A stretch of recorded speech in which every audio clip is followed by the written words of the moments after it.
여러분, 오늘은 전립선암과 신장 건강에 대해 꼭 알아두셔야 할 이야기를 나누려고 합니다.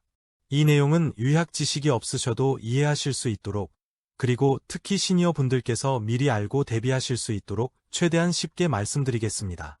전립선암 이야기를 들으면 많은 분들이 이렇게 생각하십니다. 전립선은 전립선이고 신장은 신장인데 둘이 무슨 상관이 있지? 그런데 실제로는 전립선암 환자에게 신장은 생명을 좌우할 만큼 중요한 장기입니다. 결론부터 말씀드리면 전립선암은 직접적으로 신장을 공격하지는 않지만 전립선암이 진행되는 과정에서 신장을 망가뜨리는 일이 매우 흔합니다. 그리고 이것을 미리 알고 관리하느냐, 모르고 지나치느냐에 따라 이후 삶의 질과 치료 가능성이 크게 달라집니다. 먼저, 왜 전립선암이 신장을 망치게 되는지부터 차근차근 설명드리겠습니다. 전립선은 방광 바로 아래에 위치해 있습니다. 신장에서 만들어진 소변은 신장 유관 방광 유도, 이런 길을 따라 내려옵니다. 그런데 전립선암이 커지면 어떤 일이 생기느냐 하면 소변이 내려오는 길을 막아버리는 일이 생깁니다. 전립선암이 커지거나 주변 림프절로 전이되면 방광 출구나 요관 입구를 눌러버립니다. 이렇게 되면 신장에서 내려와야 할 소변이 내려오지 못하고 신장에 그대로 고이게 됩니다. 이 상태를 수신증이라고 합니다. 쉽게 말하면 콩팥에 물이 차는 상태입니다. 처음에는 별다른 통증이 없습니다. 그래서 많은 분들이 괜찮은 줄 알고 지나칩니다. 하지만 이 상태가 계속되면 신장 조직이 눌리고 망가지면서 신부전, 즉 신장 기능 저하로 이어집니다. 실제로 전립선암 말기 환자분들 중에서 신장 기능이 나빠지는 가장 흔한 이유가 바로 이 요관 폐쇄입니다. 두 번째 이유는 림프절 전이입니다. 전립선암은 골반과 복부 쪽 림프절로 전이가 잘 되는 암입니다. 림프절이 커지면 요관을 바깥에서 누르게 됩니다. 그러면 한쪽 또는 양쪽 신장에서 내려오는 소변이 막히게 됩니다. 이 경우도 마찬가지로 통증이 거의 없고 천천히 진행되기 때문에 발견이 늦는 경우가 많습니다. 세 번째는 소변 정체로 인한 감염입니다. 소변이 잘 내려가지 않으면 방광과 유로에 소변이 고이게 됩니다. 소변이 고이면 세균이 자라기 쉬워집니다.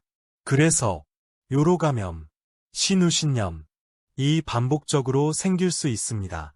이 감염이 반복되면 신장 조직이 손상되고 만성 신장병으로 이어질 수 있습니다.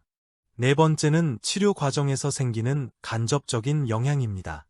많은 분들이 걱정하시는 항암제나 호르몬 치료 자체는 생각보다 신장 독성이 강하지는 않습니다. 하지만 치료 과정에서 식욕 저하, 탈수, 전해질 이상, 혈압 변화, 이런 것들이 반복되면 신장의 부담이 누적됩니다. 특히 물을 잘 못 드시는 시니어 분들께서 탈수가 반복되면 신장 기능이 급격히 떨어질 수 있습니다. 다섯 번째는 비교적 드물지만 꼭 알아야 할 고칼슘혈증입니다. 전립선암이 뼈로 전이되면 혈액 속 칼슘 수치가 올라가는 경우가 있습니다. 칼슘이 과도하게 높아지면 신장은 이를 배출하느라 큰 부담을 받게 되고 짧은 시간 안에 신장 기능이 나빠질 수 있습니다. 여기서 많은 분들이 이렇게 질문하십니다. 왜 갑자기 신장이 확 나빠지나요? 어제까지 괜찮았는데요. 이게 바로 전립선암과 신장 문제의 무서운 점입니다.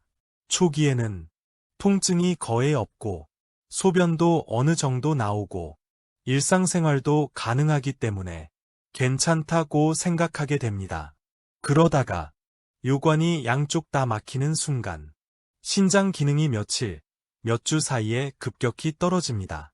실제로 이지에파워이 40이던 분이 20, 10으로 빠르게 떨어지는 경우를 자주 봅니다. 그래서 전립선암은 천천히 가는 암이라고만 생각하고 신장을 놓치면 안 됩니다. 그렇다면 어떻게 예방하고 관리해야 할까요? 여기서부터가 정말 중요합니다. 첫 번째 핵심은 신장을 지키려면 소변기를 지켜야 한다. 전립선암 환자에게 신장 보호의 핵심은 약보다도 음식보다도 요로 관리입니다. 정기적으로 신장 초음파, CT 검사를 통해 수신증이나 요관 압박이 있는지 확인해야 합니다.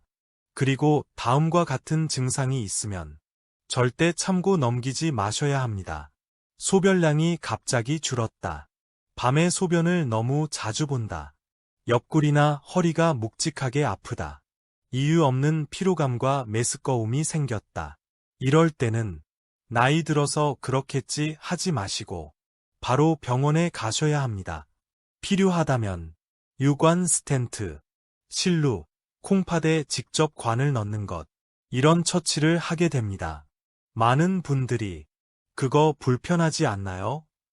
삶의 질이 떨어지지 않나요? 라고 걱정하십니다.